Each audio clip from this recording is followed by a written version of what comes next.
Bom, boa noite, pessoal. Aqui quem está falando é o professor André Duarte, né? Eu sou André Duarte, sou professor do Departamento de Educação e Tecnologias do Centro de Educação Aberta e à Distância da Universidade Federal de Ouro Preto.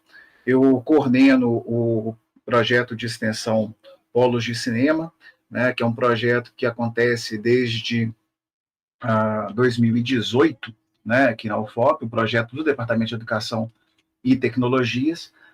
E a gente tem realizado sessões, né, comentadas de filmes e documentários. O objetivo inicial desse projeto era fazer uma parceria com os nossos polos de apoio presencial dos cursos de graduação à distância da UFOP.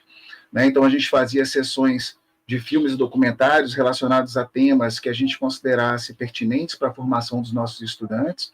Né? Mas, ao longo da pandemia, a partir de 2020, a gente passou a fazer as sessões comentadas, né, de forma remota. Então, a gente tem feito, né, desde 2020, as nossas sessões na sala da UFOP Aberta, que é uma plataforma de cursos e eventos da UFOP, né, disponível lá no site da UFOP, e a gente tem tentado realizar os debates, né, os bate-papos sobre os filmes a partir do nosso canal no YouTube, como a gente está fazendo hoje, né. A gente fica ainda esperando, né, que possamos retomar as sessões presenciais, mas no momento a gente tem achado ainda prudente manter essas sessões de forma remota, né. A gente está realizando, né, durante essa semana, né, começou no final de semana, a gente já abriu as atividades dessa sessão. A sessão dessa semana se refere a um documentário chamado De Olhos Abertos, né, um documentário bastante premiado. Vamos falar um pouquinho a respeito dele aqui, só um segundinho. A gente está fazendo a sessão sobre o documentário De Olhos Abertos, numa parceria com o Departamento de Jornalismo, né, na pessoa do professor Diogo Azubel, né, e a gente tem também uma convidada, né, da Universidade Federal de Tocantins, que é a professora Ingrid. Vou falar daqui a pouquinho também a respeito deles. Né. Como eu falei, né, o nosso projeto ele tem uma sala na UFOP Aberta, que é onde a gente faz as sessões, consegue documentar essas sessões, emitir as certificações, as declarações de participação. Né? Eu vou pedir depois para que a nossa bolsista, Thaís, ela disponibilize no bate-papo da nossa conversa aí agora, né, o endereço para que vocês possam se inscrever, né, e participar de todas as atividades relativas à sessão comentada, né, onde a gente tem o link para o documentário, onde a gente tem o link para esse bate-papo ou para a sua gravação, para quem for assistir depois, né, e também um espaço para debatermos, né, a respeito do tema trazido à tona pelo documentário selecionado. Tá? O documentário De Olhos Abertos é um documentário brasileiro, né, dirigido pela Charlotte Tafol, né, foi produzido em 2020, mas teve um lançamento online agora, em 2022, né, e está disponível no YouTube. Né, mas, como eu falei, a gente tem um link específico na nossa sala, que é onde a gente consegue registrar, né, o que as pessoas assistiram, para que a gente possa emitir a declaração de participação. Esse documentário ele trata, né, de um grupo de pessoas em situação de rua, em Porto Alegre, né, que produzem e vendem o seu próprio jornal, né, um jornal conhecido como Boca de Rua, né, que é uma fonte de renda, né, e uma voz para essas pessoas que produzem, né, e vendem esse jornal. Né, uma ferramenta de denúncia, de organização perante a sociedade, né, e hoje o Boca está comemorando, hoje em 2020, né, agora ele já está em torno aí de 20 anos de existência. Né. Esse grupo cresceu, a cidade de Porto Alegre mudou, as dificuldades continuam, né, ao longo desse período, né, e essas pessoas utilizam também e para essas pessoas, né, conseguir o que comer, achar onde dormir e sobreviver à violência urbana segue ainda sendo uma preocupação, da mesma forma como foi na época em que esse jornal iniciou a ser produzido. Né.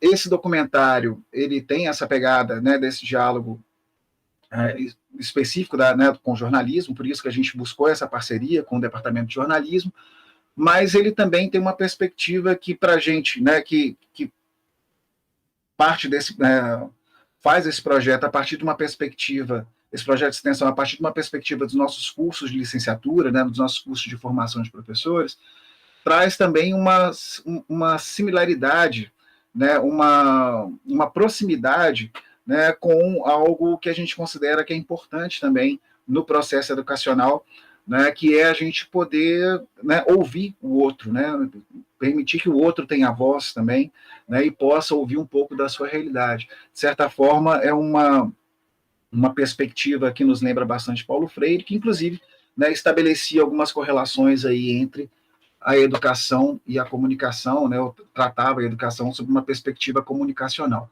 né. Os nossos convidados, eu vou até pedir para que eles abram a câmera agora, né, a gente vai conversar hoje, né, com a professora Ingrid, né, ela está aí do ladinho agora, mas daqui a pouco eu vou colocar ela no centro da tela, e o Diogo também, né. A Ingrid, ela é professora adjunta do curso de jornalismo da Universidade Federal do Tocantins, né, doutora em jornalismo pela Universidade Federal de Santa Catarina, né, com doutorado de sanduíche na Universidade de Aveiro, é mestre em ciências sociais pela Universidade Federal do Maranhão e bacharel em comunicação social, né, com habilitação em jornalismo também pela Federal do Maranhão.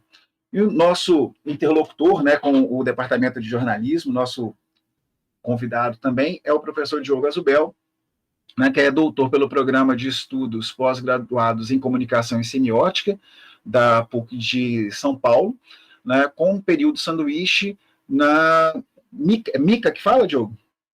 MICA, né, The School of Ideas, né, na Índia. Mestre em Comunicação e Cultura pela Universidade de Sorocaba, bacharel em Comunicação Social, com habilitações em Rádio e TV e em Jornalismo pela mesma instituição, e licenciado em Letras, Português, Inglês e Literaturas pela Universidade Seuma. Atua como professor do Departamento de Jornalismo da Universidade Federal de Ouro Preto, né, nosso colega aqui na instituição, e da Secretaria de Estado da Educação do Maranhão, né. Eu gostaria de agradecer, né, aos dois por terem aceitado esse convite, agradecer especialmente ao Diogo, né, por ter assumido essa interlocução, né, entre a coordenação do projeto e o Departamento de Jornalismo da Universidade Federal de Ouro Preto, para que a gente pudesse fazer essa sessão em conjunto, né, aproveitando aí os conhecimentos e experiências tanto dele quanto da Ingrid, né, para tratar desse documentário tão importante, né. Deixa eu trazer vocês dois para o centro da tela, então.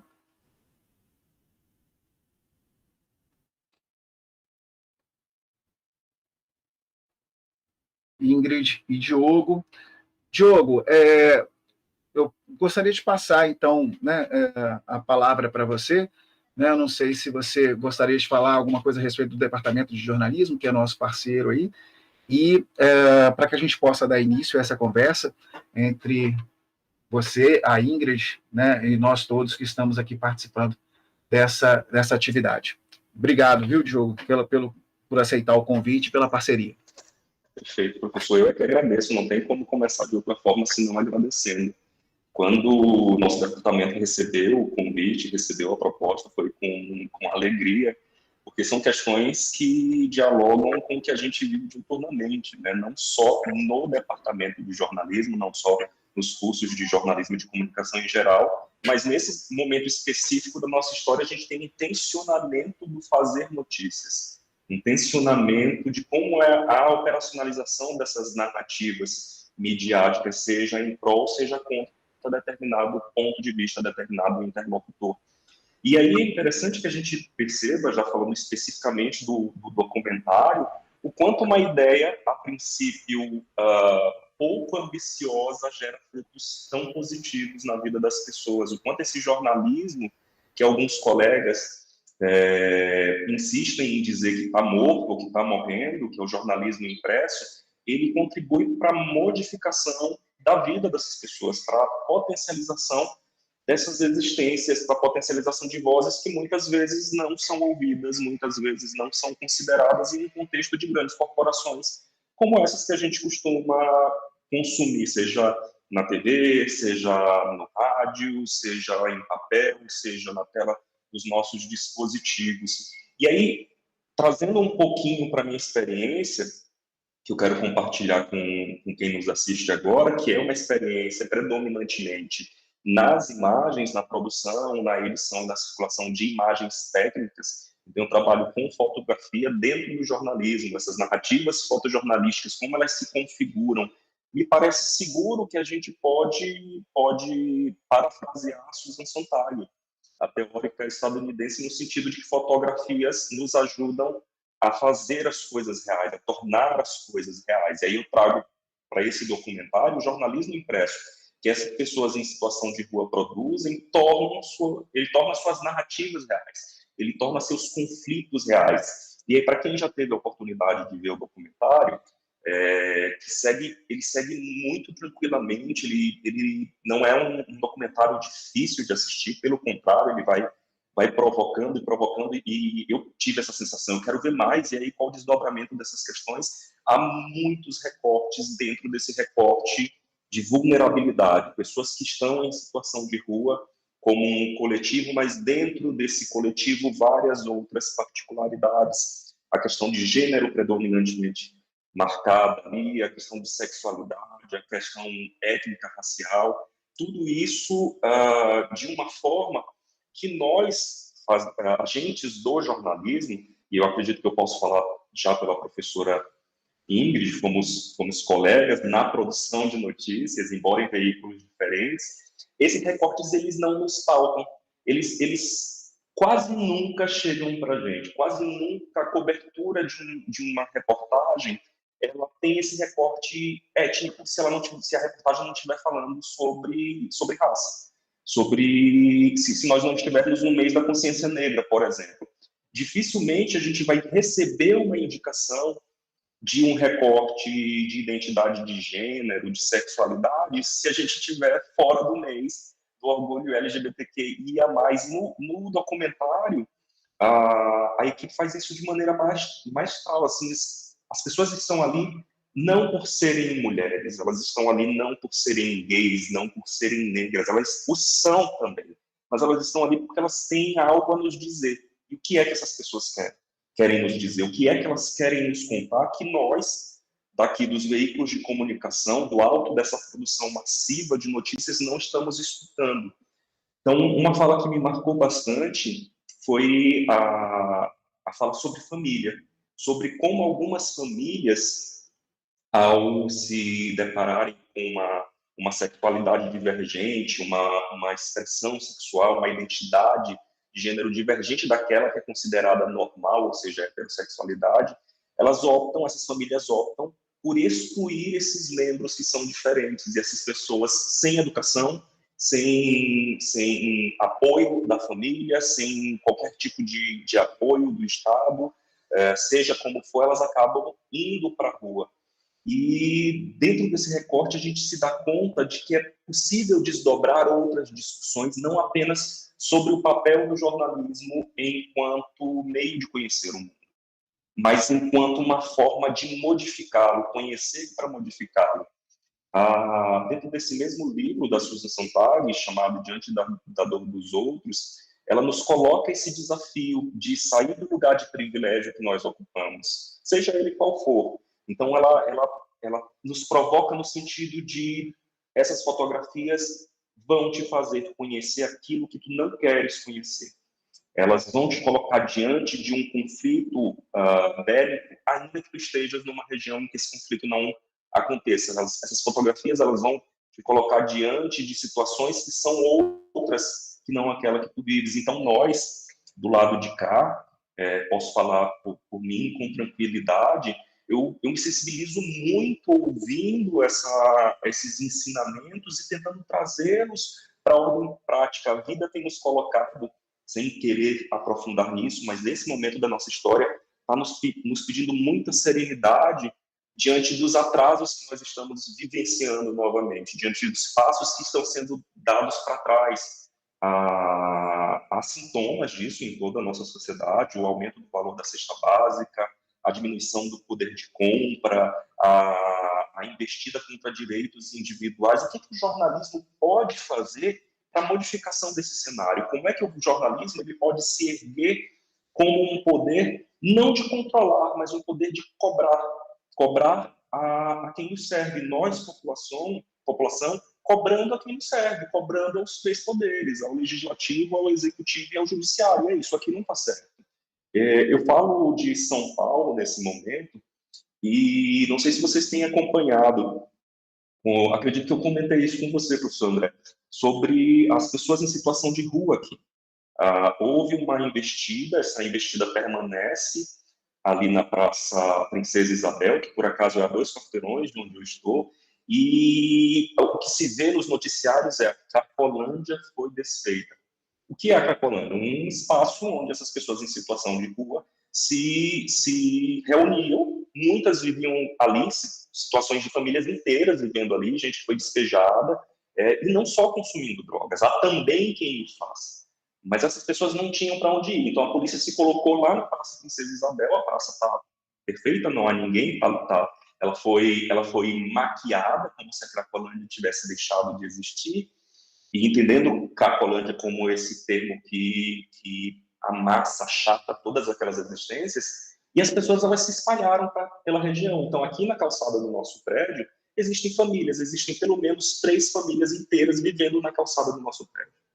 Então, a narrativa midiática se coloca nesse lugar de encobrir algo que não aconteceu, de dar força a uma narrativa que não corresponde à realidade. As pessoas, sim, deixaram de estar ali na Praça Princesa Isabel enquanto coletivo, mas existem outros pequenos coletivos que foram se formando, um aqui na frente da gente, um na rua paralela, um outro ali na parte de trás, na boquinha do metrô Santa Cecília. Então, qual é o papel do jornalismo para isso? Enquanto a gente não conseguir usar as nossas vozes, seja enquanto produtores, tratadores de notícias ou quanto população, para reverberar aquilo que está errado, não há uma modificação efetiva. Hoje, mais cedo, enquanto eu aguardava para conversar com vocês, eu li e comecei a ler os relatos de abuso contra mulheres dentro de uma das nossas instituições mais célebres, mais respeitadas do país, dentro da Caixa Econômica Federal. Então, como é que o jornalismo se coloca contra esse tipo de atitude, se coloca a serviço de uma população que tem sido massacrada dia sim e dia também, porque sabemos o assédio, o direito a discutir questões relativas ao próprio corpo, o acesso a postos de trabalho, a equiparação salarial, são temas que de muito nos acompanham enquanto sociedade. Então, ter esse sintoma é mais um sintoma entre tantos outros que nós estamos vivenciando há bastante tempo, aliás, para que a gente não tenha a falsa impressão de que isso começou a acontecer agora. Como é que o jornalismo nos possibilita abrir essa porta? Como é que o jornalismo nos possibilita questionar? Quando a gente está trabalhando em sala de aula, especialmente com os alunos dos primeiros períodos de comunicação, e aí marcadamente do curso de jornalismo, são aqueles que vêm com gás renovado, são os que nos renovam todos os semestres para mudar o mundo. Uma lição inicial é que nós somos críticos do mundo. Nosso papel é o de criticar o mundo, é de nos colocar contra aquilo que não está adequado, é de nos colocar contra aquilo que não pode ser considerado adequado, é não aceitar o que está posto. Entende? Então, pensar, por exemplo, que essa situação da Praça Princesa Isabel ela é inadequada, independente de você conhecer ou não conhecer uma pessoa em situação de rua. Pensar que uma mulher não deve ser assediada em seu posto de trabalho é básico. Enquanto jornalistas, enquanto produtores do conhecimento, a gente está ali provocando. Não, mas isso aqui não está correto. Desde quando um líder republicano se coloca de maneiras diferentes diante de homens e mulheres, a mídia tem esse papel de questionar. E aí, como é que a gente modifica isso se, dentro desses contextos das grandes corporações, não há espaço para vozes dissonantes? Retomando um pouco dos recortes de sexualidade, de gênero, etc. Um dos efeitos positivos dessa, se é que nós podemos falar em efeito positivo, mas não só dessa digitalização da vida, mas da ampliação do acesso a tecnologias de comunicação e de informação, é que há uma descentralização do fazer comunicacional.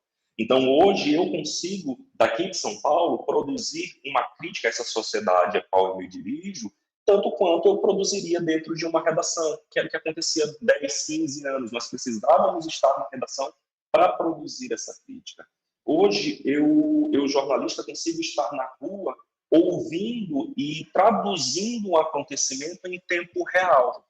Esse é um dos efeitos positivos. A gente descentraliza essa narrativa das grandes corporações. O efeito negativo é todo mundo, de alguma forma, pode ser considerado jornalista hoje. Um outro efeito negativo é que as opiniões têm se travestido de jornalismo quando não o são. Então, aí a gente tem um duplo desafio.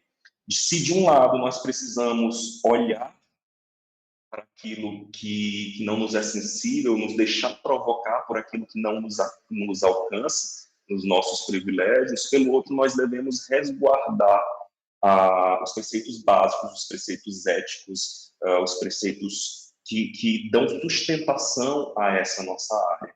Antes de passar a palavra para a professora Indy, nós vivenciamos o relato de um jornalismo irresponsável. No documentário nós temos um jornalismo que ali é exemplar, que nos faz brilhar os olhos enquanto consumidores, enquanto educadores.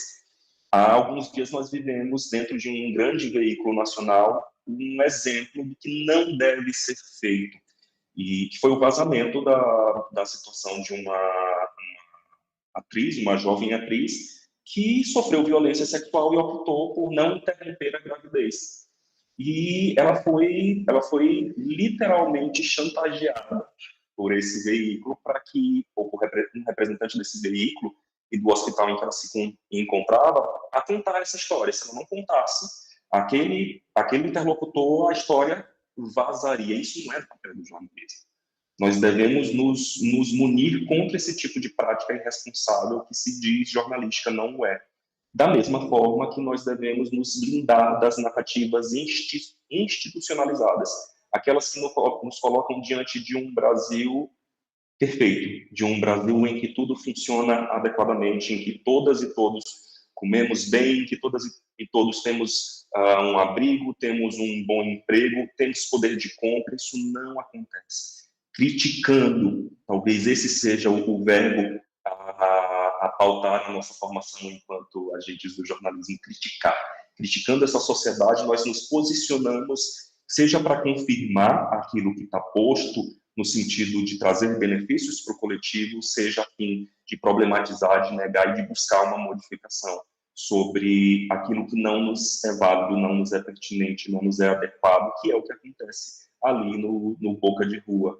As pessoas têm a possibilidade de falar de si mesmas, por si mesmas, sem o véu da glamorização da vida nas ruas, sem o véu da glamorização da pobreza, que não é o que nós desejamos de maneira alguma. Professora Ingrid, por favor, não sei se eu falei demais, não sei se eu me excedi. De jeito algum, pelo contrário, acho que você abriu uma discussão enfim, eu vou aqui pontuar algumas coisas que eu acho que você foi muito feliz em todas as colocações, e aí eu vou pensar uma dessas tuas colocações para poder, enfim, contribuir e ampliar o nosso debate sobre esse documentário, que é excelente. Eu já vi que tem algumas pessoas já comentando quanto se emocionaram, e eu também me emocionei com o documentário, me emocionei com o projeto em si, e já fui vasculhar o Instagram do projeto, então já fui atrás dessa migração do jornal impresso para as novas mídias e tudo, e quanto mais eu vasculho, mais eu me encanto, e eu imagino que as pessoas que, enfim, assistiram, estão participando, estão assistindo hoje aqui, devem ter feito um percurso muito parecido com o meu, e devem estar tão encantadas quanto. Eu queria pensar na fala do Diogo essa questão do quão é importante o quão esse projeto é importante por abrir um espaço para que essas pessoas falem sobre as suas realidades. E aí eu vou fazer um paralelo aqui com uma discussão que é muito cara para o jornalismo e que o Diogo também mencionou, ainda que en passant, que é a questão da imparcialidade, né? A gente fala tanto sobre isso no jornalismo e muitas vezes eu vejo os próprios estudantes de jornalismo ainda se formando muito confusos com relação a isso, e os profissionais também reverberando esse discurso da imparcialidade ou da objetividade de uma forma muito, muito baseada ainda num senso comum e sem uma visão muito crítica a respeito disso. Então, eu vou entrar, né, nessa discussão puxando o projeto que o documentário foca. Então, como o Diogo falou, a gente tem ali o reflexo de um veículo impresso, né, que abre espaço para que essas pessoas ecoem suas vozes, né? Elas encontram ali um espaço de comunicação do que é a vida que eles têm, né? O que eles vivenciam, os problemas que eles enxergam, aquilo que os atinge diretamente, e eles são protagonistas nesse processo de produção. Isso é muito importante. E aí, quando a gente vai para o jornalismo, eu vou aqui fazer só uma contextualização histórica, né?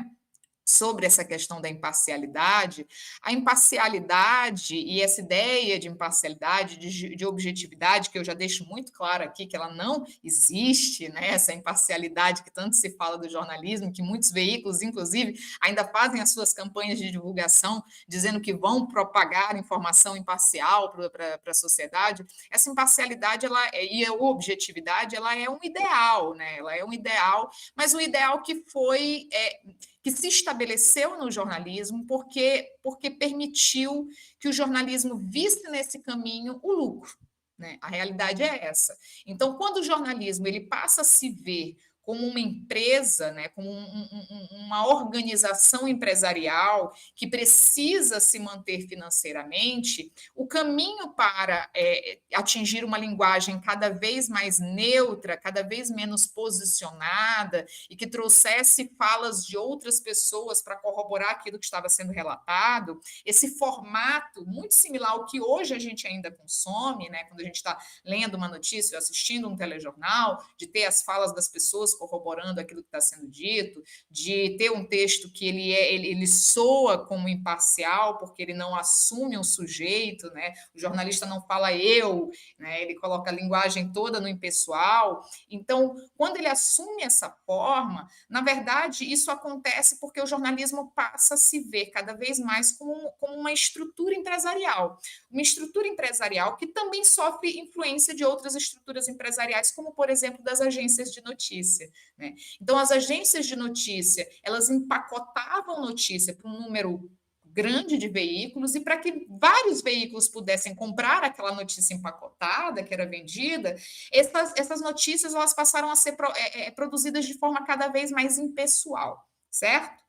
Isso funciona naquele período, né, no início do século XX, ali, passa a funcionar muito bem para as agências de notícia. O jornalismo adota esse formato também, né, o jornalismo dos veículos de comunicação, ele vai adotar esse formato, e isso se torna caro demais para o jornalismo abrir mão. A realidade é essa. Então, a sociedade passa a conferir um valor para o jornalismo muito grande a partir dessa ideia de que o jornalismo produz uma informação que ela é imparcial, que ela é objetiva, que não há uma opinião por trás dela. Só que isso, para quem estuda minimamente o jornalismo, enfim, até não precisa nem ir no jornalismo, qualquer pessoa que se envolva com qualquer estudo que esteja relativo à educação, à produção textual, sabe que a imparcialidade ela é algo muito difícil de ser alcançada, porque todas as nossas escolhas, elas são atravessadas por subjetividades. E no jornalismo a gente tem uma questão ainda mais complexa, é que quando a gente consulta as pessoas para poder construir a nossa narrativa, certo? Essa consulta traz o discurso desses outros indivíduos. Então a gente tem ali outras subjetividades sendo entrelaçadas, e o jornalista, ele realiza essa costura, certo? Então, são muitas subjetividades interpostas, trabalhando juntas, para que as pessoas tenham acesso àquela informação, ok? E aí, o que há de muito interessante no projeto do Boca de Rua e no documentário? É mostrar que esse jornalismo que se assume ainda enquanto imparcial, ele precisa ser cada vez mais desconstruído. Né? O Boca de Rua, ele se assume enquanto um jornal feito por pessoas específicas, que são as pessoas em situação de rua, que estão ali para falar sobre a sua realidade. Esse jornalismo, ele é muito caro, ele é muito precioso, ele tem que ser valorizado cada vez mais, né? Por quê? Porque durante muito tempo, justamente por causa desse ideal de imparcialidade e desse funcionamento que é muito calcado na estrutura capitalista, o jornalismo tradicional não abriu espaço para N grupos sociais. A realidade é essa.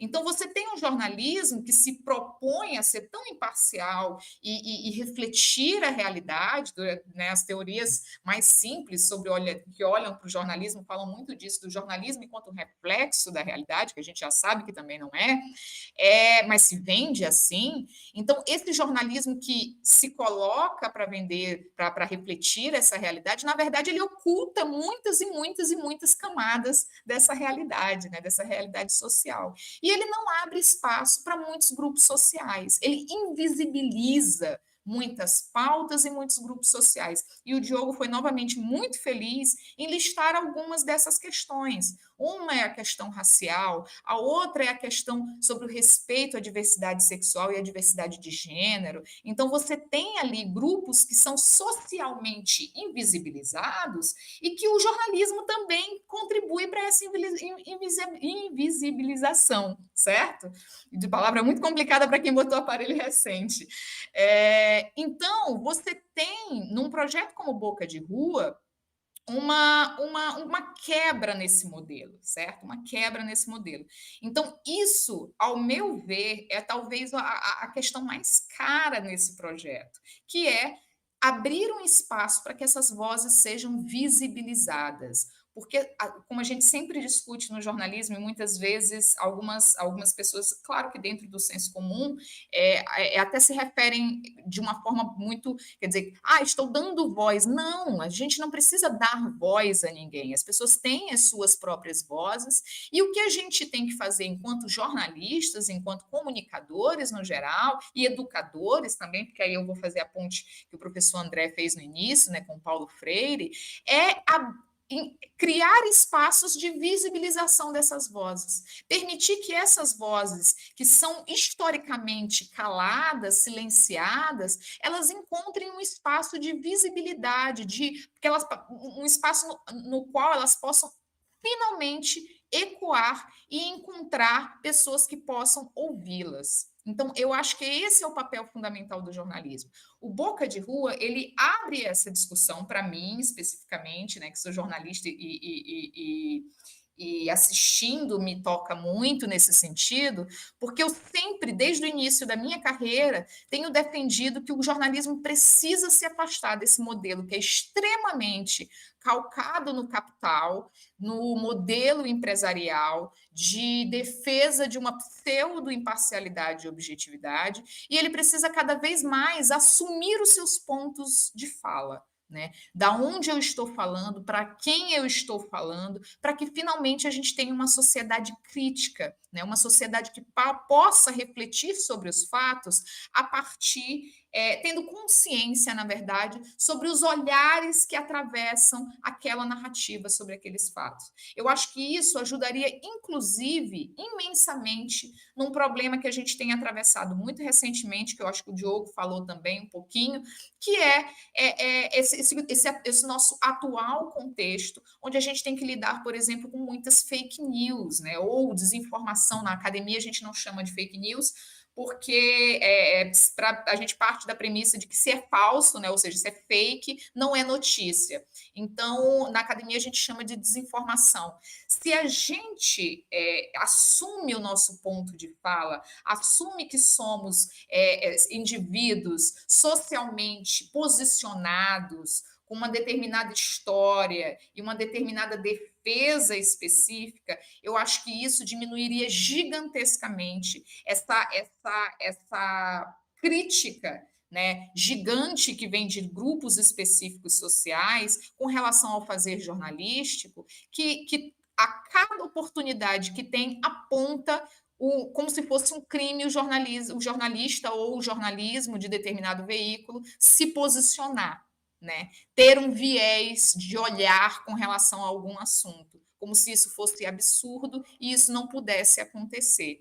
Então, ao meu ver, se o jornalismo cada vez mais se posiciona, se o jornalismo cada vez mais abre espaço de discussão para determinados grupos sociais que não são visibilizados adequadamente, historicamente, pelo jornalismo, ele, aos poucos, claro que essa mudança não vai ser do dia para a noite, mas ele, aos poucos, vai ajudar na diminuição desse tipo de crítica, porque as pessoas vão compreender que o jornalismo é atravessado por subjetividade, que isso não é equivocado e que é muito importante, mais do que assumir posições, mas também olhar para a realidade de uma forma crítica. E muitas vezes, ao se posicionar, é que a gente finalmente olha para aquela realidade de uma forma crítica. Então, não tem como a gente produzir um jornalismo que seja crítico sem que a gente olhe a partir de um viés que aí a gente pode puxar o nosso manual, nosso código de ética, que muitos jornalistas esquecem,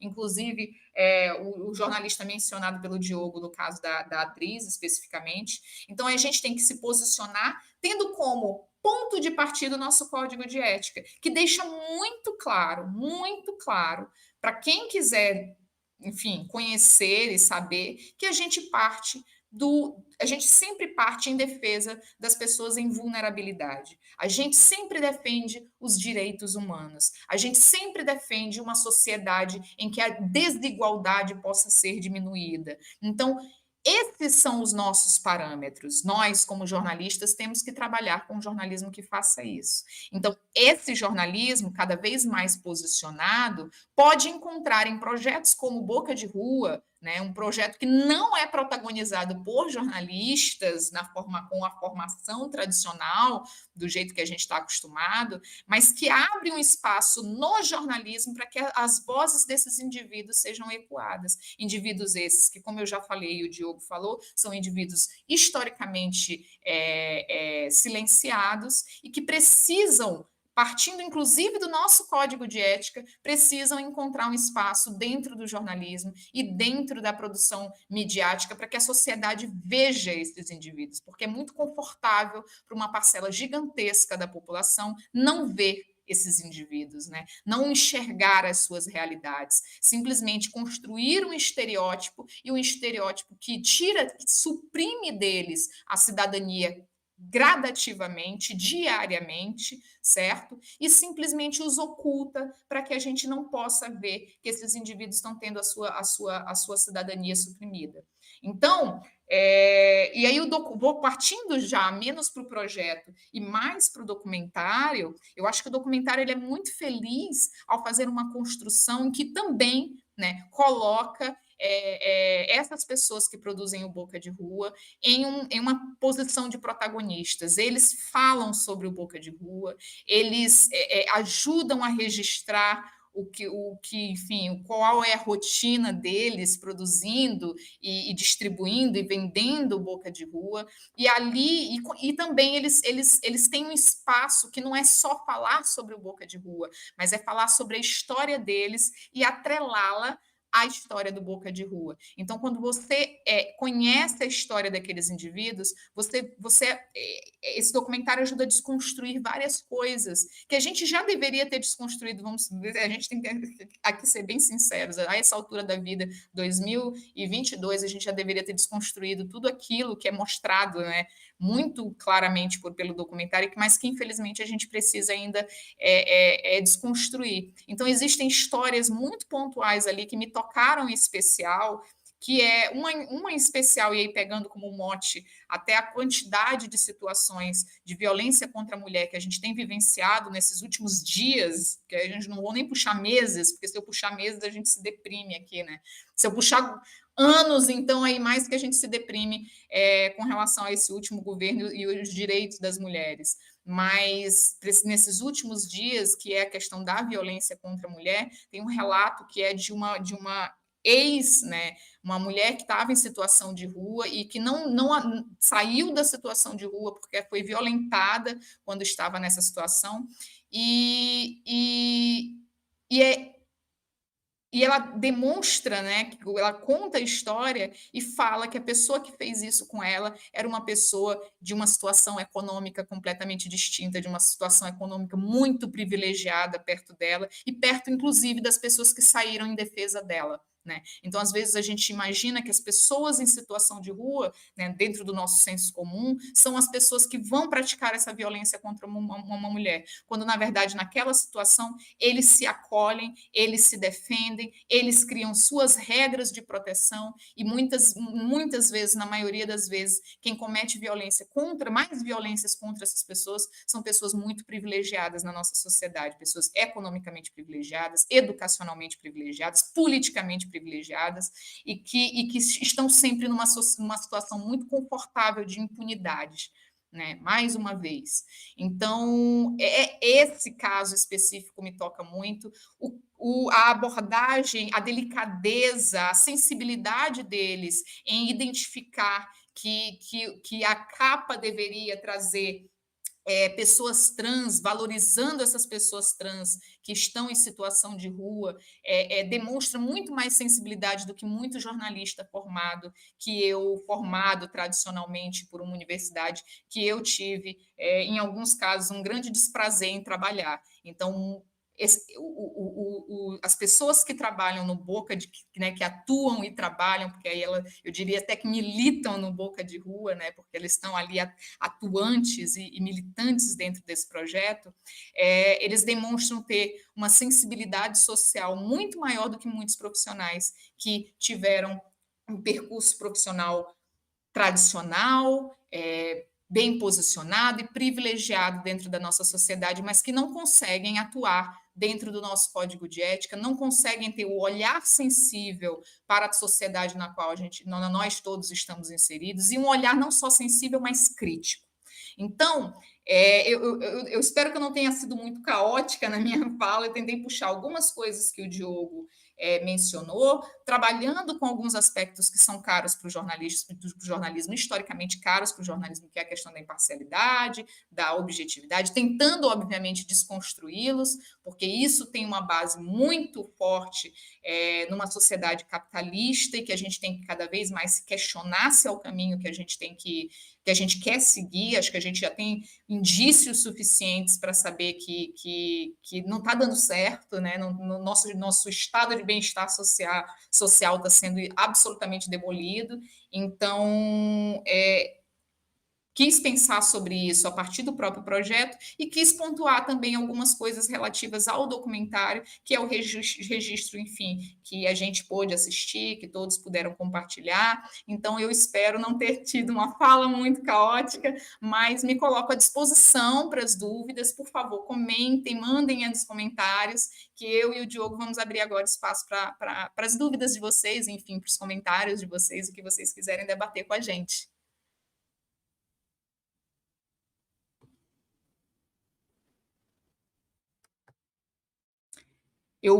Cadê o professor André? Professor, eu posso, então, puxando alguns comentários do chat aqui no YouTube? Ou pode, vai puxar? Eu posso passar para vocês. Eu queria fazer alguns comentários também, né? Porque também me senti provocado pelas falas de vocês, achei ótimas. E não sou da área, né, de comunicação, não sou da área de jornalismo, mas o que vocês trazem para a gente mostra um bocado como que esse campo ele é um campo de disputa, né? Esse campo da fala, né, do falar para o outro, né, ele é muito disputado, acho que em toda a história da humanidade, né? Sempre existem artifícios que vão sendo criados, não só do ponto de vista do Estado, mas acho que do ponto de vista de todas as instâncias de poder, vão sendo criados artifícios para que se garanta uma espécie de monopólio ou de exclusividade em relação à fala. E aí a gente acaba se fiando muito, né, em determinadas autoridades, vamos dizer assim, né, que vão desde desde os sacerdotes, as igrejas, as instituições de ensino, né, e também nos nossos dias de hoje, né, as redes de TV, né, as agências de notícias e tudo mais. E o que eu acho interessante, né, que a gente, muitas vezes, a gente vem vendo, né, possibilidades de ter uma descentralização desse processo. Né? Parece que é um jogo de gato e rato, né?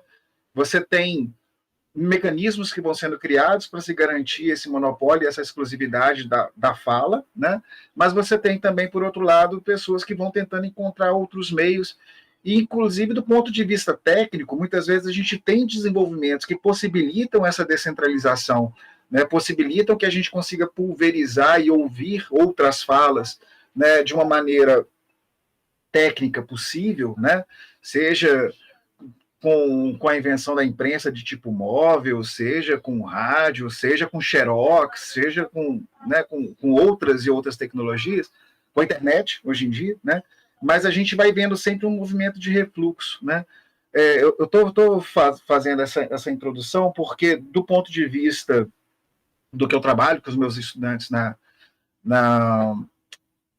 educação, né, eu trabalho especificamente com a relação, a interface entre educação e tecnologias, né, e eu sou um saudoso dos fins dos anos 90 e início dos anos 2000, né, daquele otimismo que a gente tinha muito grande em relação, né, à rede e à internet como um campo de descentralização, de democratização, né, e tudo mais, e a gente viu um grande refluxo a partir do início dos anos 2000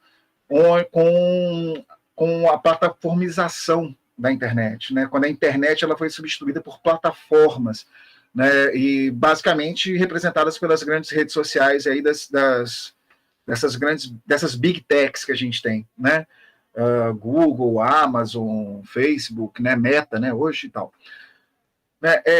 E assim, eu fico muito feliz de ver uma iniciativa como a do Boca de Rua, porque mostra que essa disputa ainda está viva, né, e que é importante a gente continuar lutando, porque esse movimento que veio agora, né, dessas big techs, eu creio que para nós, na sociedade como um todo, já traz um grande desafio. Para a educação, um desafio enorme. Né? Para o campo de vocês, né, o campo da comunicação, do jornalismo, eu imagino que é uma coisa louca. Né? Essa centralização mesmo, né, em que as pessoas deixaram de ter os seus pontos fixos, né, como seus sites, seus portais, e agora todo mundo se comunica só através das plataformas, a gente nem tem controle, né, sobre o alcance, sobre que tipo de matérias que são produzidas e que vão ser indicadas, né, pelos algoritmos e para quem, como que isso vai chegar. Né? Então, eu imagino que é um campo muito complicado, e ver essas iniciativas como a do Boca de Rua me traz um certo alento, porque quando a gente vê a ação dessas big techs, a gente fica meio desesperado, achando que não tem como fugir, né, de um lado ou de outro. Né? Então, assim, eu acho que eu queria comentar um pouco, né, a respeito desse movimento de fluxo e de refluxo a respeito desse controle da informação. E é tão importante a gente não ter, né, porque, assim, pegando essas falas de vocês e pegando um ponto que me marcou muito no documentário, que eu acho que tem tudo a ver com as falas de vocês, a gente vê a importância, né, de se ouvir as pessoas por elas mesmas, quando a gente tem um relato, um momento que tem relato de mais de um, né, mais de uma dessas pessoas, né, que produzem esse jornal, em que elas falam, olha, a gente não quer sair da situação de rua do jeito que eles querem que a gente saia, né? É porque eles vêm aqui, fazem a política assim, assada, a gente não quer que dê casa, porque não adianta dar casa se eu não tenho emprego. Então, eles têm uma perspectiva a respeito, né, do que é a vida deles, de como eles vivem, de como eles têm, dos sonhos, das expectativas de superação dessa situação, se for o caso, né, e mostra para a gente que o quão é importante a gente ouvir, né, até sobre o risco da gente achar que está fazendo a coisa certa, né, sem levar em consideração a perspectiva daquelas pessoas que são sujeitos nas nossas ações, né. Então, eu queria só fazer esses comentários, não sei se vocês teriam alguma coisa a comentar em relação a isso, ou se eu posso... Eu gostaria, professor, duas coisas na sua fala que eu gostaria de comentar. Eu vou pegar do final para o começo, tá? Sim, eu acho que isso mostra muito claramente para a gente, a sua fala foi muito feliz nesse sentido, de que muitas vezes a gente tem um modelo de vida que a gente quer impor a essas pessoas, e esse posicionamento de achar que as instituições têm que ir lá e fazer determinado trabalho, que eles têm que aceitar, e por que eles não aceitam, parte muito, primeiro, de uma ideia de um modelo de sucesso social, que a gente incutiu e acha que todo mundo deve compartilhar, certo? Começa daí. E daí, que era o que eu estava falando antes, da expropriação da cidadania desses indivíduos. Porque quando a gente não olha, não os vê como cidadãos, a gente acha que eles têm que aceitar qualquer coisa. E a primeira coisa que é expropriada deles é a opinião, é a vontade. Né? A esses indivíduos eu não dou a liberdade de ter vontade, porque eles não têm o que escolher. Olha que situação degradante eles vivem, então eu escolho por eles. E aí a gente tem muito claramente, ao meu ver, essa retirada da ideia de que aliar um ser humano, né? Aliar um ser humano, porque a todos os outros eu abro espaço de escolha e de autodeterminação e de, enfim, gestão da própria vida, e aquelas pessoas não, aquelas ali têm o Estado que tem que dizer o que eles têm que fazer, eles têm que acatar e ponto, e eles me incomodam estando ali naquele espaço, então não deveriam estar ali. Então, para mim, sim, isso que o senhor falou está muito ligada a essa retirada da cidadania desses indivíduos. E a outra questão que eu gostaria de comentar, que eu também fui muito feliz em apontar, sim, a gente vive um processo de plataformização super complicado, né? Super complicado, em que essas big techs elas têm um poder gigantesco, um poder, inclusive, que não é democratizado a contento, tá? Ele tem um domínio de informações nossas que a gente não faz ideia, a realidade é essa, né? E que eles manipulam como eles querem, a partir da nossa ignorância. Então, sim, a gente vive uma situação social e tecnológica muito complicada, mas, ao mesmo tempo, eu gosto de ver a coisa, eu acho que às vezes também a gente se encanta pelo mundo, enfim, tecnológico, de forma muito simples pode dizer, chamar de tecnológico, e a gente às vezes esquece de ver os pontos de continuidade, né, que eu acho que ajudam muito a gente a entender certas questões.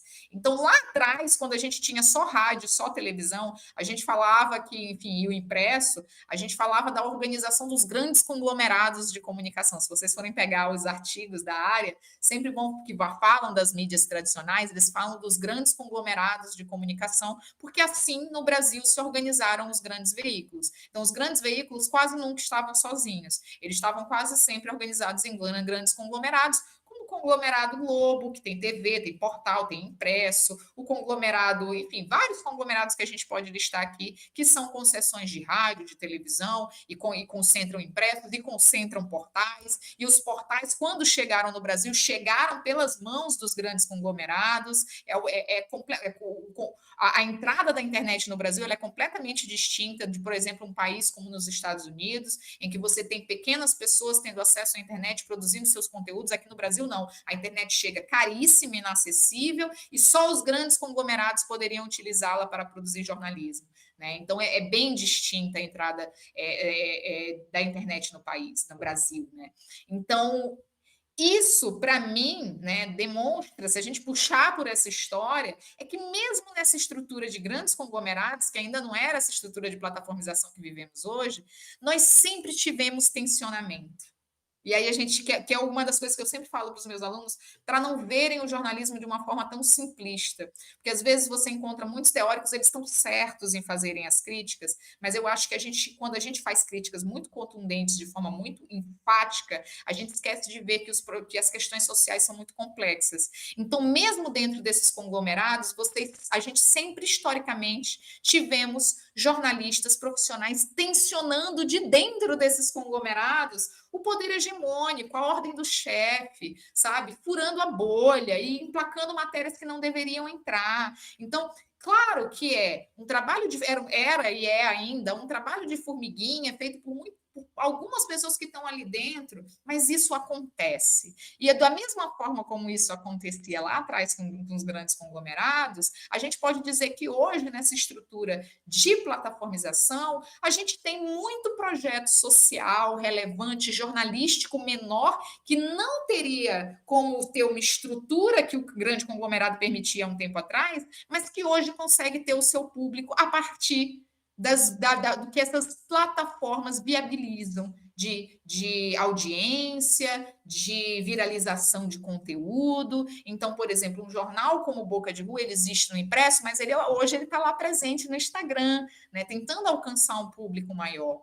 Né, tentando se fazer conhecer. Então, a gente também, claro que, de novo, vou voltar à fala do professor André, a gente deve olhar para essas plataformas de forma muito crítica, né, entendendo que elas fazem parte de uma lógica extremamente capitalista, voraz, de exploração, muitas vezes, a gente tem várias denúncias de exploração trabalhista com relação a muitas dessas plataformas, mas que elas, no seu funcionamento, tendo sido absorvidas pela sociedade como foram, estão sendo um espaço de propagação de conteúdo jornalístico muito importante. E aqui eu vou fazer uma ponderação para quem não é jornalista, né, que esteja assistindo, muitos projetos regionais de jornalismo, até mesmo pertencentes de grandes conglomerados, ou seja, projetos que já nascem grandes e com capital, se você for comparar com projetos alternativos de jornalismo, tem hoje... Só para vocês terem uma ideia, tem hoje como fluxo de chegada ao conteúdo do portal, por exemplo, mais as redes sociais do que a própria página principal. A própria capa do portal, ela já não é o ponto principal de entrada dos interagentes, né? Vou falando aqui de uma forma bem simples, dos internautas, com relação ao conteúdo que é produzido. Então, essas pessoas, normalmente, elas saem das redes sociais, clicam nos links e assim elas vão parar no conteúdo, mais do que acessar aquele conteúdo a partir da capa principal do portal. Então, isso nos mostra o quanto essas redes, elas são importantes para esse fluxo de conteúdo jornalístico, certo? Então, era só isso que eu queria adicionar, professor. Eu estou ouvindo, Ingrid, assim, é interessante que a gente pense justamente nessa cauda das mídias sociais, do que é produzido para gerar cliques, que a gente tem uma infinidade de narrativas outras que fogem daquele padrão da pirâmide invertida, que fogem, que rompem com a ideia do lead jornalístico, o que, quem, quando, onde, como e por que no primeiro parágrafo. E aí faço as tuas palavras minhas no sentido de que não é da voz, definitivamente não é da voz. Ouvir é tentar, de alguma forma, enquanto agente, traduzir aquela subjetividade.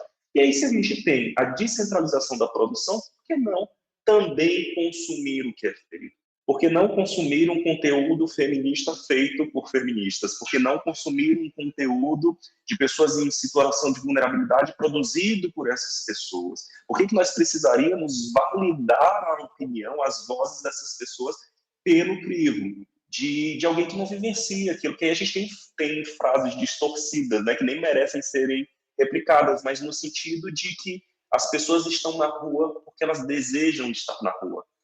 Não ajude, não ofereça alimento, não ofereça ajuda para essas pessoas, porque você está perpetuando, tá, gente? Em que mundo alguém sai da sua casa, sai do conforto do seu lar, deixa a sua mesa farta para ir viver na rua, com fome, para morrer de frio, como acontece aqui em São Paulo?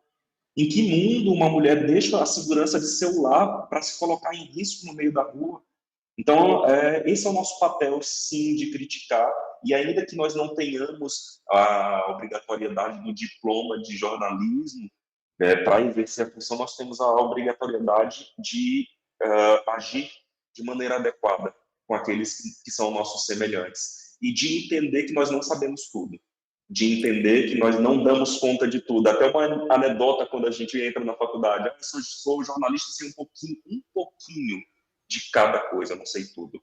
E se eu não sei, eu preciso escutar, eu preciso me colocar nesse lugar de quem escuta, de quem constrói coletivamente, não no lugar de alguém que detém o conhecimento e que aí deixa o outro falar conforme a minha vontade ou não.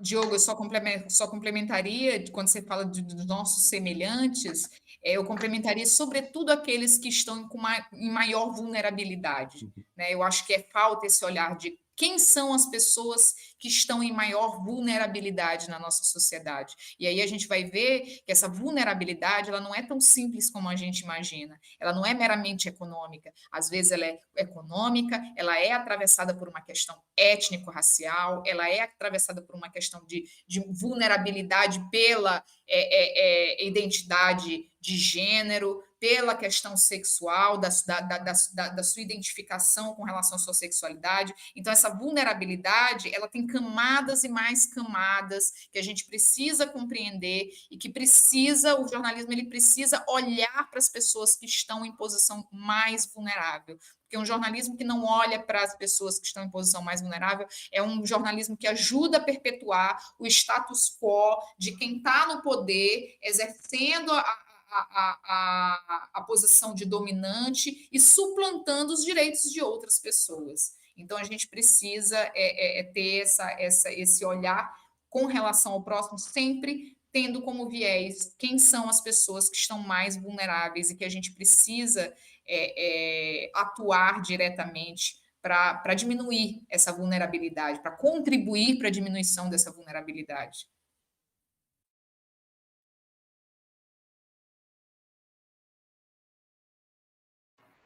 Gente, muito obrigado. A gente tem alguns comentários aqui no bate-papo, né? A gente tem alguns comentários elogiando muito o documentário, né? O pessoal falando, né, que assistiu e que ficou muito tocado, né? Realmente é um documentário que toca, né, bastante fundo na gente.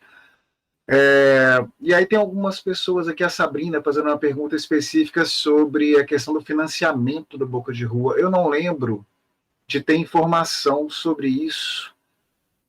Talvez lá no site deles. Na página deles tem, professores, tem. Eles, especificamente a partir da pandemia, que é quando eles inauguram a comunicação digital com o público, eles começam a vender assinaturas. Se eu não estou enganado, R$30 é a assinatura semestral e R$50 a assinatura anual.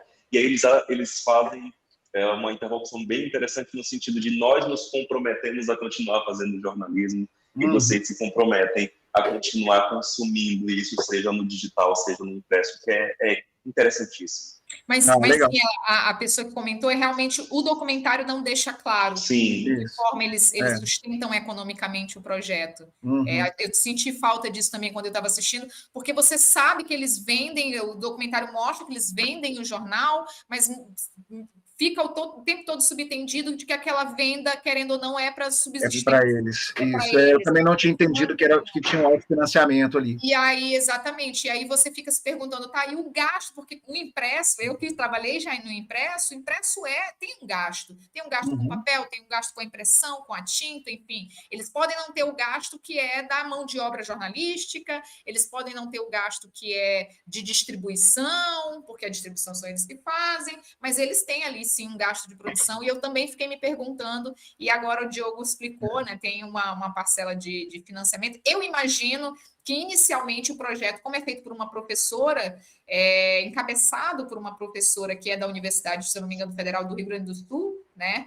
E aí eu imagino que inicialmente ela deve ter algum tipo de bolsa, algum tipo de projeto, deve ter começado assim, pelo menos, imagino eu. Mas... Tem um parceiro que eles mencionam no site, eu acho que menciona na ficha técnica do documentário, que é uma agência chamada ALICE, Agência Livre para Informação, Cidadania e Educação, mas eles não especificam qual é o tipo de parceria que eles têm, então eu não sei se é só uma consultoria, se é, né, ou se tem algum tipo de apoio também, né? Bom. Essa questão do financiamento, ela nos abre uma possibilidade de pensar nas formas de ajudar projetos como esse. Então, eu não tenho uma gráfica, eu não posso imprimir esse material, mas eu, enquanto professor de uma universidade federal, eu posso, de repente, estabelecer uma interlocução entre a gráfica universitária e esse projeto. Ah, não, eu sou jornalista do veículo impresso, a vida anda difícil para todo mundo, como é que eu posso colaborar? Eu posso pautar eu posso sugerir essas pautas. Eu sigo uma cartilha muito específica do veículo em que eu trabalho e eu não posso dizer não para determinada pauta. O que eu posso fazer? Eu posso sugerir que essa pauta seja coberta por uma mulher, por exemplo. Eu posso sugerir que uma pauta sobre aborto seja tocada por uma mulher e não por um homem. São coisas pequenas a princípio, mas que se a gente se coloca nessa ideia de corrente, de coletiva, a gente consegue modificar o que está sendo posto, porque senão a gente vai ficar eternamente falando para os próprios umbigos, né? O jornalismo vai se configurar como uma confirmação daquilo que não pode ser confirmado. E nesse mundo das redes sociais hoje também, a gente tem uma forma muito simples também de contribuir, que é o compartilhamento, né? Às vezes a gente acha que não está ao nosso alcance, mas a gente vê em algumas redes, inclusive onde existem mais ativistas, que o pessoal, né, pede pelo menos aquele compartilhamento do amor, né, que o pessoal menciona, né, para poder dar visibilidade para uma determinada ação, alguma coisa assim. Muito bem lembrado aí, Diogo. Obrigado. A gente tem ainda... deixa eu voltar aqui na anotação, que a Thaís já pegou aqui para mim. A Sabrina menciona essa questão, né, da deficiência mental, bem marcada ali no documentário. Né? Ela menciona que ficou muito tocada por todo o documentário. Mas eu acho que tem um pouco a ver com aquilo que você falou, né, Diogo? Tem várias coisas que estão entretecidas ali, né, naquele contexto da realidade daquelas pessoas, né? Que dizem respeito não só ao fato delas estarem ali na rua, mas dizem respeito a quem elas são também, né?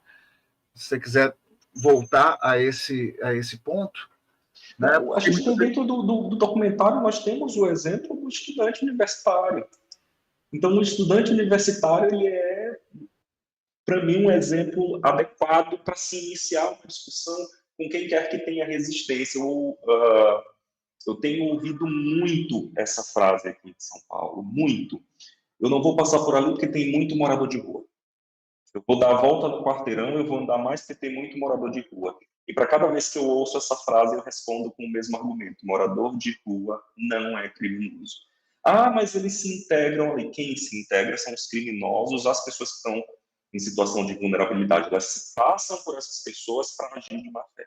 Mas a pessoa que está na rua, ela não é, a priori, nenhuma criminosa. Ela não escolheu estar ali. Volta à ideia de que não deixou sua casa, seu lar, em que tinha conforto, em que tinha alimento, em que tinha segurança para viver na rua. Ninguém faz isso, gente, por favor. E é preciso pensar, de novo, a maneira como essa ideia que é vendida de que todo mundo que está na rua, que todo mundo que estava ali na Cracolândia é viciado. Eu não vou ajudar, eu não posso ajudar com uma moeda que seja que essa pessoa vai comprar droga ou vai comprar cerveja. Não. Há um equívoco. Existem, sim, pessoas que têm um vício que precisa ser tratado enquanto situação de saúde pública, mas essa não é a realidade predominante. Isso não pode nos fazer acreditar que essas pessoas merecem menos do que nós merecemos. Isso não pode nos fazer acreditar que, de repente, porque eu vi alguém comprando uma dose de cachaça no botequim depois de receber uma moeda no farol, eu não posso acreditar que todo mundo vai fazer isso. Isso nos desumaniza. Essas pessoas, elas são invisibilizadas 2, 3, 4, 5 vezes. Cada vez que nós passamos por elas e não as vemos, cada vez que nós negamos atendimento, eu não sei se para as pessoas que estão ouvindo a gente agora, Ingrid, essa sensação é tão clara do quanto nós estamos endurecendo enquanto seres humanos, o quanto que a gente não tem tempo para ouvir o outro. Não posso te ajudar, não tenho dinheiro. Não, cara, eu só quero perguntar onde é a rua tal.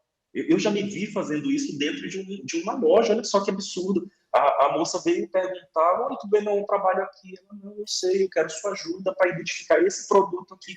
Caramba, olha o tamanho da brutalidade que o dia a dia está colocando na nossa cabeça. Não tem tempo, não posso te ajudar. E Diogo, eu complementaria, fazendo uma crítica ao próprio jornalismo, né? Que isso também parte e também é atravessado por um jornalismo policial que é extremamente entranhado na nossa sociedade, que tem características muito específicas. A começar que é um jornalismo policial que foca, sobretudo, naquele pequeno crime que é cometido e que visibiliza a coisa da pequena prisão da pessoa negra numa área de periferia e adora fazer uma cobertura policial de batida em área de periferia que a polícia não faz em bairro de rico, não faz, e os veículos todos vão lá e fazem aquela barricada junto com a polícia para mostrar o quanto a polícia trabalha, o quanto a polícia é eficiente em fazer batida em bairro periférico, mas essa batida nunca é feita em bairro nobre, né? E aí, que crime é esse que é representado dentro do jornalismo? São sempre esses pequenos crimes que são cometidos eventualmente em situações em bairros periféricos, e os grandes crimes que movimentam muito dinheiro no nosso país e que, enfim, né, são cometidos em apartamentos, um por andar em áreas nobres, né, áreas nobres do nosso país. Esses crimes, eles quase nunca são mostrados pelo jornalismo. Primeiro, para começar, que essas pessoas têm normalmente muitos advogados para responder por elas, e aí o jornalismo até se inibe de mostrar, porque se aparece uma ponta de orelha de um indivíduo como esse, ele chega com 10 advogados processando a empresa, coisa que a pessoa negra, moradora de periferia, não vai fazer, né? Então, esse jornalismo, ele tem que ser repensado. É um jornalismo que ajuda a construir muito essa imagem de áreas periféricas como áreas violentas, pessoas específicas, grupos sociais específicos como grupos ou violentos ou enfim, que vulnerabilizam a sociedade como um todo, e isso cria um estigma gigantesco com relação a grupos sociais, a bairros, a localidades específicas que normalmente não correspondem à realidade, né? Ajudam a construir um estereótipo muito dramático, e a gente vê que se a gente for olhar um pouquinho, de uma forma um pouquinho mais crítica com relação à nossa realidade, os grandes crimes, os crimes que realmente impactam na nossa sociedade, não são cometidos nesses bairros periféricos. Eles são cometidos em bairros bem mais nobres, com muitas aspas aqui, a palavra nobreza, né? Então, e esses não são visibilizados adequadamente. Então, a gente precisa repensar isso no jornalismo, quanto esse jornalismo policialesco, ele é danoso para a noção de coletividade que a gente, de cidadania, que a nossa de igualdade, de direitos, de percepção do outro, sabe, de humanidade, de olhar para o outro como um outro ser humano. Então, esse jornalismo policialesco, ele traz uma carga extremamente danosa para a nossa sociedade, e o jornalismo repensa pouco isso. Pensa e repensa pouco isso, porque aí a gente vai cair de novo na roda do capitalismo. É um jornalismo que vende muito. É um jornalismo que as pessoas assistem muito, e enquanto as pessoas assistirem muito, ele vai ser muito feito. E é pior que a última consequência, só para eu arrematar o meu pensamento, é que essas pessoas que praticam esse jornalismo policialesco, que se sustenta nessa audiência gigantesca, elas são catapultadas para a política. Então, pouco depois, essas pessoas que vivem de apontar a câmera para pessoas normalmente vulneráveis, estigmatizando elas, são as pessoas que vão ser eleitas para combater o crime, para combater a criminalidade, né? Isso vira... Por quê? Porque elas estão chancelando a narrativa de que estar na rua é ser criminoso. Elas estão chancelando a narrativa de um governo que não apoia a sua população de maneira alguma, que recolhe cobertores em noites frias para queimar. Essas pessoas estão morrendo de frio. Diogo, existem pessoas... Claro, existem, certamente elas existem. Mas nós não podemos nos esquecer de que elas não são a totalidade. E desculpa te interromper, Ingrid, porque a gente vai tomando um fôlego que é difícil de... Vai criando uma raiva interna. E aí, para quem está assistindo a gente agora, é um exercício simples que nós podemos fazer. Abrir aí na sua cidade, abrir aí no seu estado, qualquer periódico impresso. Onde é que as pessoas negras se encontram nesse periódico? Onde é que as minorias se encontram nesse periódico? Quais as mulheres que têm suas vozes reverberadas nesses veículos? Fora do mês do orgulho LGBTQIA+, onde é que estão os gays, onde é que estão as lésbicas, onde é que estão os bissexuais, as pessoas trans nesses periódicos? Fora do mês da consciência negra, onde é que estão as pessoas negras? E aí a gente vai ver, eu ouso dizer, dando um spoiler, eu ouso dizer que a gente vai ver que essas pessoas que habitam periferias, que fazem parte de minorias, ou elas vêm na capa, ou elas vêm na contracapa do jornal, que é justamente onde se inserem as colunas policiais. As colunas policiais.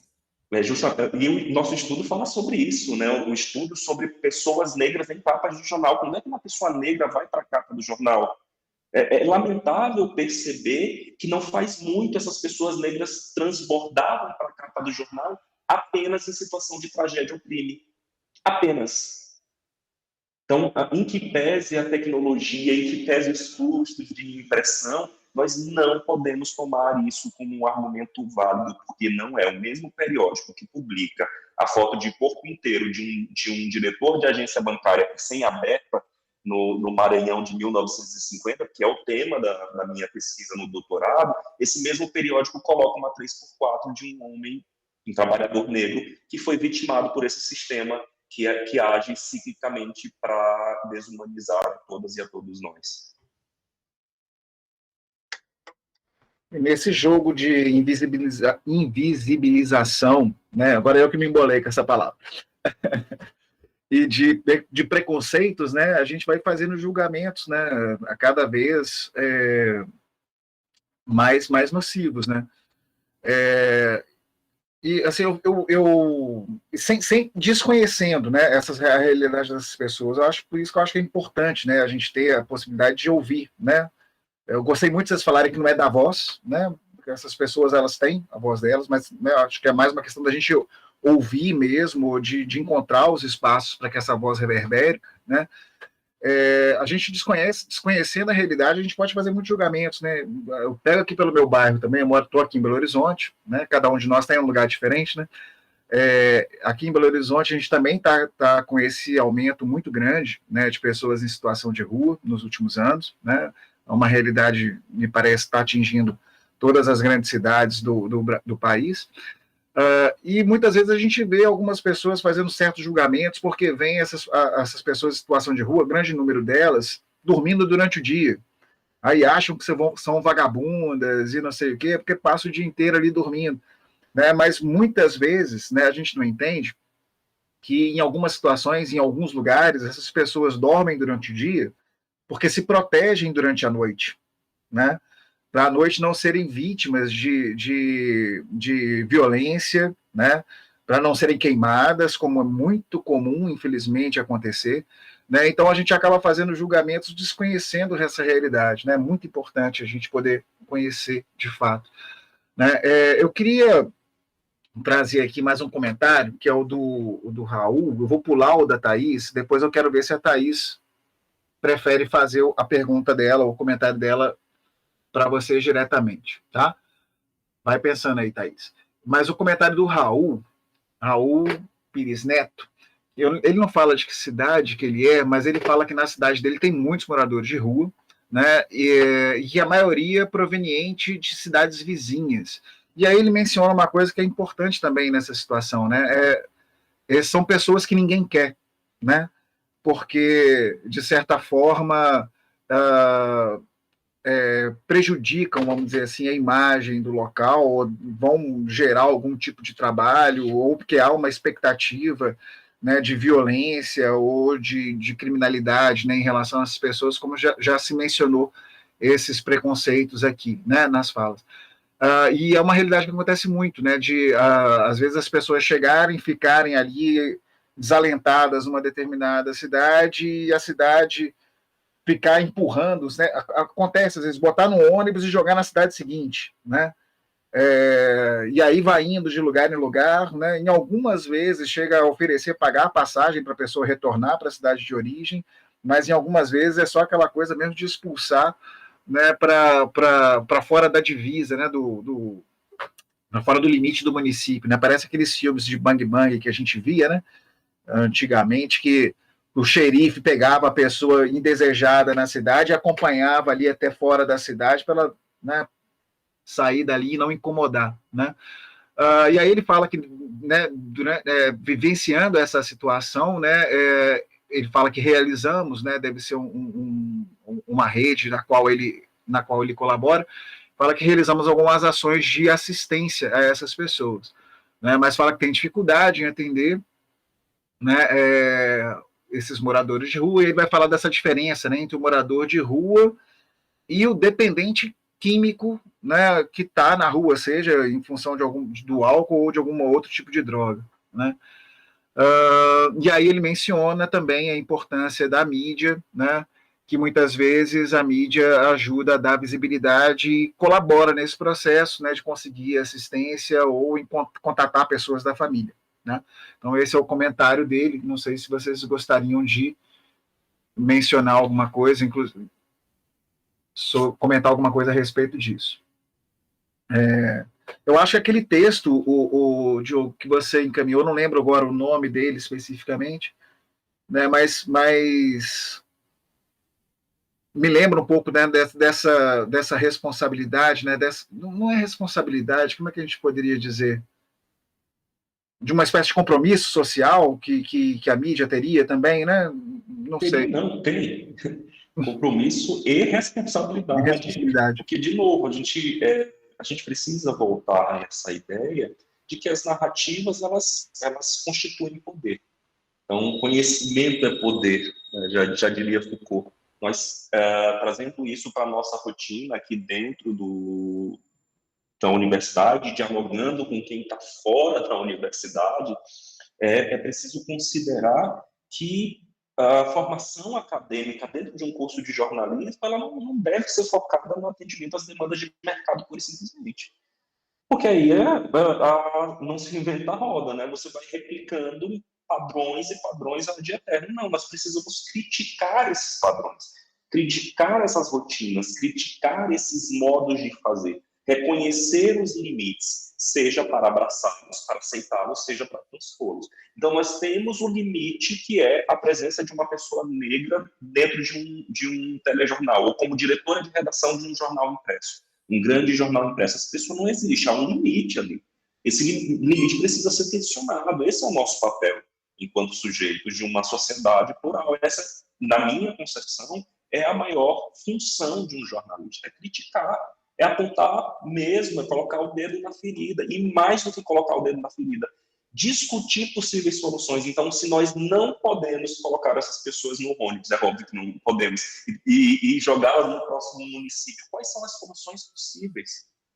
Quais são as soluções que se apresentam a longo prazo, soluções que se façam mais permanentes do que essa de mudar de uma rua para outra, do que essa ação de jogar água numa noite fria. Você pega um caminhão-pipa e joga água em cima do morador, da moradora de rua numa noite fria. Uma noite fria. É desumano demais, né? É mais do que desumano. Desumano não descreve, não contempla, isso.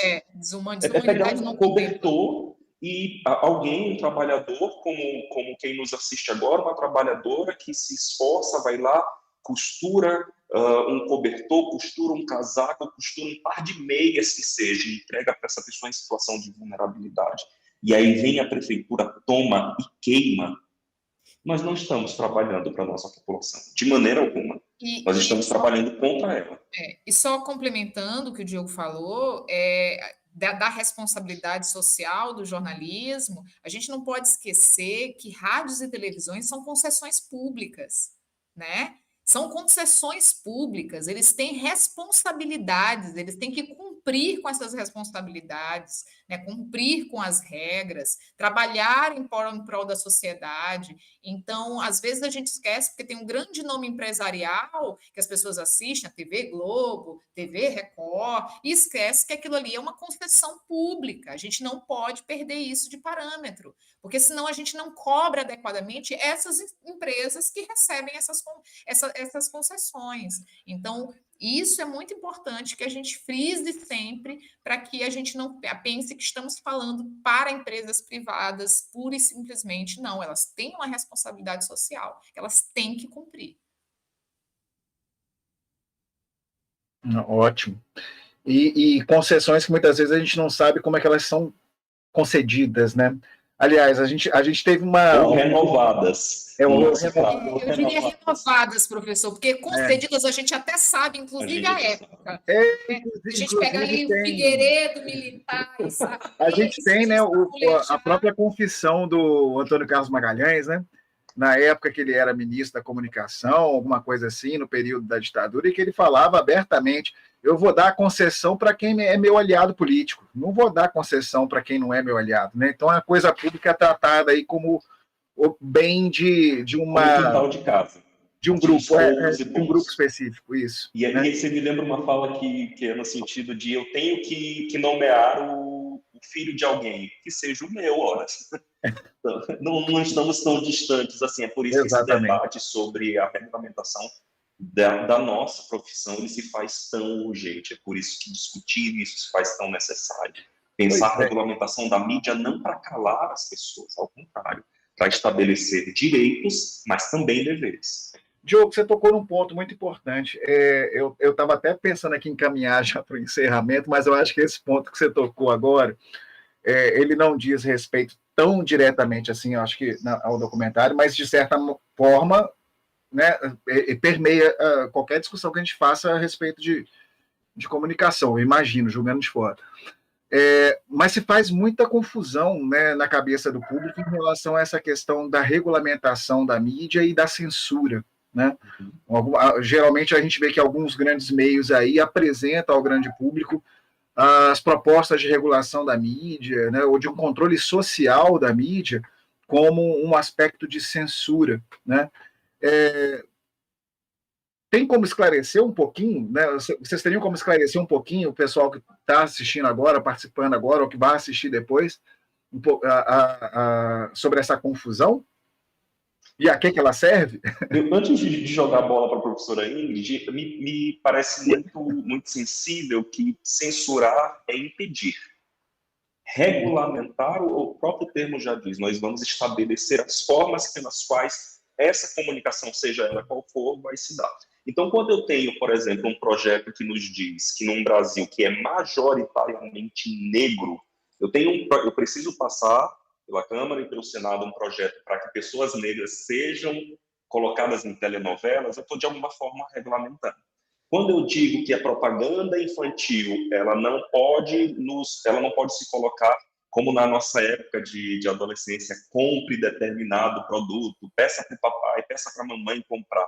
Nós sabemos que isso já não acontece. Há um tipo de regulamentação. Não é que você não possa vender produtos infantis, não é que você não possa anunciar produtos infantis na programação ou no impresso, não é que você não possa mais contratar atrizes e atores que não são negros, que não são negras, que não são pardos, é que você precisa, de alguma forma, dar conta dessa nossa diversidade. E aí, o que nos acontece? Nós temos uma minoria falando pela maioria.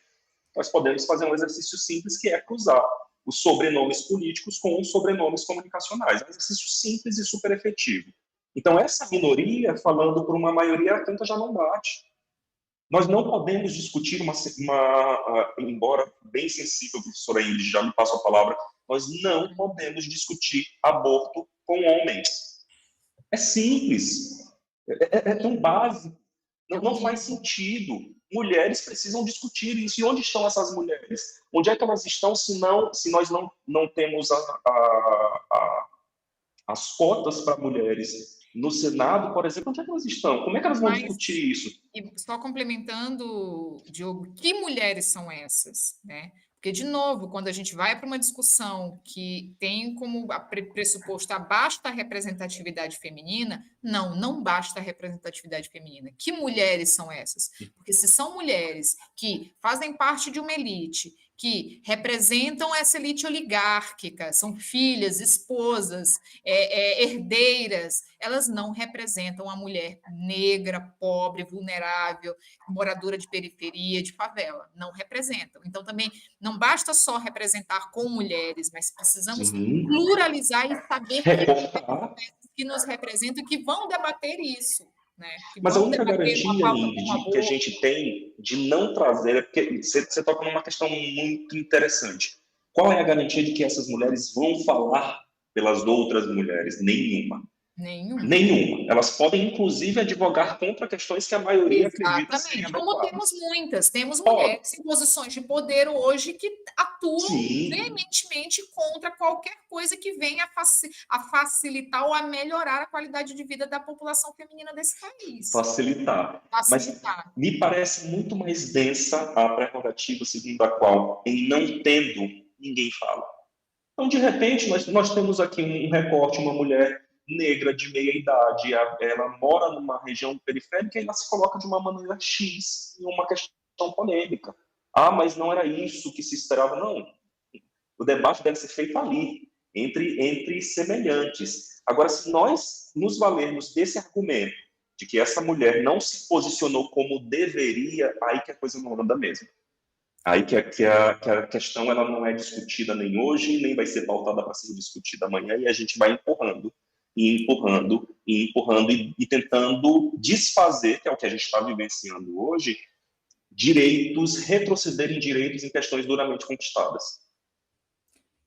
Só complementando assim a questão, voltando à pergunta do professor sobre a questão da relação entre regulação e censura, professor, eu gostaria imensamente de dar uma resposta mais próxima de uma resposta fechada com relação a isso, mas eu acho realmente que não dá para a gente fazer isso agora, nesse momento, com os parâmetros que a gente tem. É um debate muito complexo, tá? A regulação, ela soa como muito interessante e necessária, inclusive por tudo isso que a gente está vivendo no jornalismo e na nossa sociedade. Ao mesmo tempo, a gente não tem garantia nenhuma de que, se isso for estabelecido, as pessoas não vão se abraçar com a regulação para praticar a censura. Então, eu queria muito, inclusive, todos os teóricos que eu vejo, que eu leio, e que pontuam a necessidade de regulação, eles não apontam efetivamente como essa regulação seria feita. Por quê? Porque é muito difícil você pensar regulação sem, talvez, abrir uma margem, uma brecha gigantesca para a censura. Então, a gente tem que tomar muito cuidado. Eu gostaria imensamente de dar uma resposta mais fechada, mas eu não consigo, e eu ouso dizer que muitos teóricos da nossa área também não conseguem apontar esse caminho fabuloso em que a regulação ela vai se dar e a censura não vai ocorrer. Porque aí a gente vai ter, quer dizer, e aí a gente tem que tomar um imenso, vou usar de novo a palavra imenso cuidado, principalmente quando a gente está numa situação política como a que a gente vivencia, com governos que flertam cotidianamente com regimes totalitários e fascistas e etc. e tal, que já são regimes que não gostam da imprensa, que dariam tudo para conseguir cercear o que a gente fala, que dariam tudo para censurar algumas matérias, alguns materiais. Então, num contexto como esse, se torna ainda mais temerário que a gente não pense muito sobre a regulação. Eu acho que essa regulação tem que ser muito pensada, muito debatida, profundamente debatida, porque... Em todos os ciclos da nossa sociedade. Todos, porque senão a gente corre o risco de, num contexto como esse, abrir brechas que vão voltar para a gente. É aquela história, desculpa a expressão vulgar, mas cuspir para cima e aparar com o olho. Né? A gente corre o risco de aparar com o olho. Uma coisa que a gente, a princípio, está pensando como positiva, mas que pode voltar para a gente do jornalismo de uma forma muito, muito negativa. São temas muito delicados, né, que realmente precisam de bastante debate público, num contexto em que esse debate, ele, de fato, seja representativo, né? Eu acho que é a mesma situação também do debate hoje em dia sobre a questão das fake news, né, ou das desinformações, porque dependendo da maneira como você pretende regular, você acaba dando mais armas, por exemplo, para as plataformas de redes sociais serem as juízes do que é certo ou não, do que pode ser publicado ou não, do que é verdadeiro ou do que é falso. É realmente bastante complicado. Bom, são vários temas, né, que surgem, né, alguns, como eu falei, não parecem ser diretamente relacionados ao tema do documentário, né, mas permeiam, né, toda a discussão. Eu fico muito feliz de ter tido a oportunidade de ouvir vocês, né, Fico muito feliz de ter tido a oportunidade da gente fazer essa parceria, Diogo e Ingrid, né? Espero que a gente possa futuramente fazer outras parcerias também, né? Gostaria de agradecer mais uma vez a vocês pelo convite, né? Ter aceitado o convite, né? A Ingrid, ao Diogo. Gostaria de agradecer também a nossa bolsista, a Thaís, né? Que está aqui escondidinha, não quis fazer o comentário dela, né? Mas o comentário dela vem na linha também dessa questão do preconceito, né? De como que a gente costuma julgar, né, os outros, principalmente se a gente não conhece, né, a perspectiva deles. Agradecer o apoio imenso que a Thaís tem dado ao projeto. E da próxima vez, Thaís, né, eu vou fazer a prova assim com você lá no StreamYard, tá? Vou deixar publicamente registrado aqui. Aí ela apareceu. Tá bom? Da estagiária. Aqui, só se a Sabrina tiver... Um minutinho. Só se a Sabrina ainda tiver online, o Diogo falou bem. A assinatura semestral é R$30. A assinatura anual é 50. Lembrando que por semestre são duas publicações que são enviadas. E eles pedem, reiteram, né? Para não ficar emprestando, mesmo que online, porque senão não tem como eles se manterem, né? Ótimo, você buscou a informação lá para a gente, Thaís. Obrigado, viu? Então, tá bom, gente. Bom, agradeço a todo mundo que estava presente aqui agora assistindo, agradeço ao pessoal que está participando da sessão, né, de forma assíncrona lá na nossa sala. Quem não conhece ainda o projeto pode entrar no nosso site lá, polosdecinema.fop.br. Lá vocês vão ter as informações sobre o projeto, tem informação sobre como participar da sala virtual do projeto, onde a gente cedia as nossas sessões comentadas, tá? E espero contar com a participação de vocês em outras ocasiões, né, futuramente. Ingrid, Diogo, vocês querem se despedir? Querem fazer uma última fala? Eu queria só agradecer, tá? Agradecer o convite. Foi um prazer estar aqui hoje debatendo com vocês, enfim, fazendo essa ponte com a UFOP e recebendo os comentários. Eu espero que o nosso debate, as nossas colocações tenham sido proveitosas para quem está assistindo e para quem vai assistir depois. E, enfim, me coloco à disposição se tiverem dúvidas, tem as redes sociais, só buscar lá Ingrid Assis, facinho de achar, e fiquem à vontade, e agradecer o seu convite, agradecer o convite, né, da indicação do Diogo, a recepção e a todo o apoio dado pela Thaís, que, enfim, ficou se comunicando com a gente nesse período, e me colocar à disposição também, a UFT já me coloca enquanto instituição, é muito gigante isso, né? Mas, enfim, me coloco à vontade para que vocês se sintam à vontade também de consultar a gente, fazer essa ponte legal com a UFT, que vai ser um prazer, tá bom? Obrigado. A UFT e a UFOP, né, são nossas, não só de quem está assistindo a aula para a sua disciplina, não só quem está prestando contas com seu professor, com sua professora no fim de semestre, mas de todas e de todos nós. Então, da mesma forma, muito obrigado, André, por essa interlocução. Embora a gente ainda não tenha tido a oportunidade de tomar um cafezinho, né, presencialmente, por conta dessa loucura que a gente está vivendo, Thaís leva o pão de queijo, ou a goiabada leva o cafezinho, e a gente se arruma, mas esse momento vai chegar.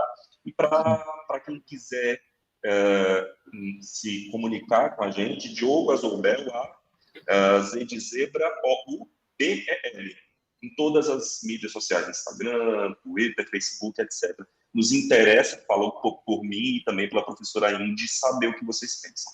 Certamente, a gente, se há algo que a gente continua fazendo quando nos transformamos em professores e em professoras, é continuar aprendendo. Desse aprendizado a gente não abre mão. Que ótimo. Thaís, muito obrigado. Ingrid, obrigado. Diogo, obrigado a todo mundo que está aí assistindo. Então, vou encerrar a transmissão agora. Uma boa noite para todos e até mais.